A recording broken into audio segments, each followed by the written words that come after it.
చర్ల మండల CPM party అట్లాగనే భద్రాద్రి కొత్తగూడెం జిల్లా సిపిఎం బృందం ఈరోజు చర్ల మండల కేంద్రమైనటువంటి సిహెచ్సి కేంద్రాన్ని పరిశీలన చేయడం జరిగింది.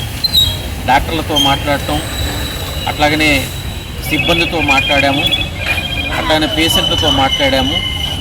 వీరందరి యొక్క వివరాలు చూసినప్పుడు కొన్ని ప్రధాన సమస్యలు ఈ యొక్క ఆరోగ్య కేంద్రంలో ఉన్నాయి. దీన్ని 30 పడకల ఆసుపత్రిగా నిర్వహిస్తున్నప్పటికీ తగినటువంటి సౌకర్యాలు లేవు. బెడ్లు ఉన్నప్పటికీ తగినన్ని రూములు లేని కారణంగా అనేక ఇబ్బందులు ఎదురవుతున్నటువంటి పరిస్థితి కనపడుతుంది. ముఖ్యంగా కొత్తగా నిర్మాణం చేపట్టినటువంటి బిల్డింగ్ని తక్షణమే దాన్ని పూర్తి చేసి హాస్పిటల్కి హ్యాండ్ ఓవర్ చేస్తే ఆ రకంగా ఓపీ రాయడానికి కూడా చోటు లేక బయట వరండాలో సిబ్బంది రాస్తున్నారు. ఈ రకంగా పేషెంట్లకు చాలా ఇబ్బంది జరిగేటువంటి అవకాశం ఉంది. ఈ హాస్పిటల్కి ప్రధాన సమస్య తక్షణమే ప్రభుత్వం అధికారులు స్పందించి పరిష్కారం చేయవలసింది ఏమిటి అంటే అంబులెన్స్ లేని కారణంగా పేషెంట్లు చనిపోతున్నారు. అర్ధరాత్రి అపరాత్రి వచ్చినటువంటి వాళ్ళకి సరైన సౌకర్యం లేక అసలు ఇంత పెద్ద సిహెచ్సి కేంద్రానికి ఒక్క అంబులెన్స్ కూడా లేకపోవడం అనేది చాలా బాధాకరం.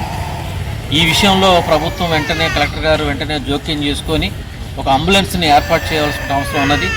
హాస్పిటల్ కొత్త నిర్మాణం పూర్తి చేసి బిల్డింగ్ హ్యాండ్ ఓవర్ చేయాలి.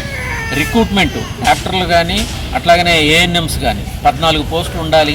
ఇక్కడ డిప్యుటేషన్ మీద కొంతమందిని తీసుకొస్తున్నటువంటి పరిస్థితి కనపడుతుంది. డాక్టర్లు ఉన్నప్పటికీ వారికి అరకొర సౌకర్యాలు ఉన్నాయి. వాళ్ళు కూడా డిప్యుటేషన్ అటు ఇటు తిరగవలసిన పరిస్థితి వస్తుంది. చర్ల హెడ్ క్వార్టరు అని అంటే ఇది అనేక అటు వెంకటాపురం వాజేడు నుంచి ఇటు వస్తారు, ఇటు సతీష్గఢ్ నుండి కూడా కొన్ని గ్రామాల నుండి వస్తారు, చర్ల ఉన్న లోతట్టు గ్రామాల నుండి వస్తారు. దీని ఓపీ కూడా దాదాపు 200కి పెరిగేటువంటి అవకాశం ఉంది. అందుకోసం ఇక్కడ ఈ హాస్పిటల్ని అప్డేట్ చేయటం అని అంటే దీనికి ఎక్స్రే ప్లాంటు, స్కానింగ్ ప్లాంటు, తర్వాత మనకి ఆక్సిజన్ వెంటిలేటర్ ఫెసిలిటీ కూడా ఉండవలసిన అవసరం ఉన్నది. ఎందుకంటే భద్రాచలానికి 60 కిలోమీటర్ల దూరంలో ఉన్నటువంటి ఈ యొక్క హాస్పిటల్కి చాలా ప్రాధాన్యత ఉన్నది.